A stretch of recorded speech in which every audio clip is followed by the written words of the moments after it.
Pemirsa, dalam ajaran agama Hindu, bunuh diri disebut meninggal dengan cara ulah pati atau ngulah pati. Dalam lontar Parasara Dharma Sastra disebutkan bahwa orang yang bunuh diri adalah orang yang hendak mempercepat kematiannya.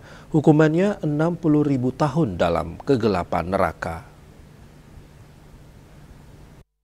Ulah pati adalah kematian yang dilakukan dengan sengaja dengan cara bunuh diri, baik dengan menceburkan diri maupun gantung diri dan sebagainya.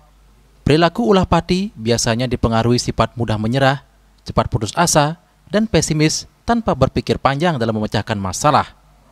Sulinggi Ida Resi Agung Begawan Dharma Putra Adnyana menjelaskan, dalam lontar Parasara Dharma Sastra disebutkan bahwa seseorang yang melakukan ulah pati, rohnya akan terkurung dan mendapat hukuman selama 60.000 tahun dalam kegelapan neraka.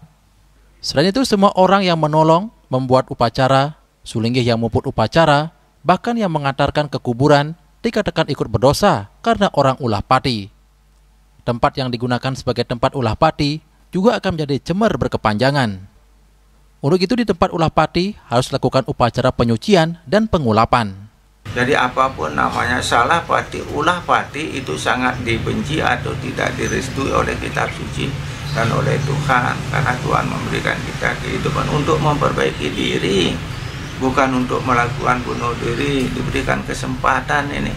Nah, kalau dia mengambil jalan seperti itu, berarti pada saat dia melaksanakan itu, apakah dia mengikat tali di lehernya, mengambil senjata untuk menusuk, itu dia tidak dalam kegelapan. Dia awidya, dia itu tidak tahu yang baik dan yang buruk, tidak tahu benar dan salah. Nah, setelah dia meninggal itu, kemana rohnya? Nah, ini kemana rohnya? Kalau dulu memang itu tidak bisa dilaksanakan di entas-entas, tidak boleh diupacara, dikirim apa itu, di askara, pengaskara kalau dulu. Tapi karena ini namanya manusia, ada hak asasi manusia, sedangkan apa itu binatang yang mati ditanam.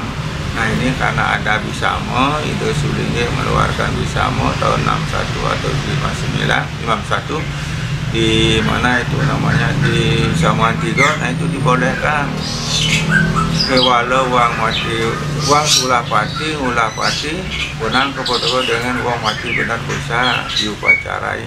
Tapi kalau dalam sastra dilihat itu yang salah pati itu yang mengupacarai kena, yang membuat upacaranya kena, yang melaksanakan, yang memujanya itu kena, yang memberi hari baiknya kena, semua dampaknya. Nah ini dilema. Selain penyucian dan pengulapan di tempat kejadian ulah pati, upacara penyucian juga perlu dilakukan bagi orang-orang yang terlibat dalam upacara yang dilakukan berkaitan dengan ulah pati. Sukma, Bali TV.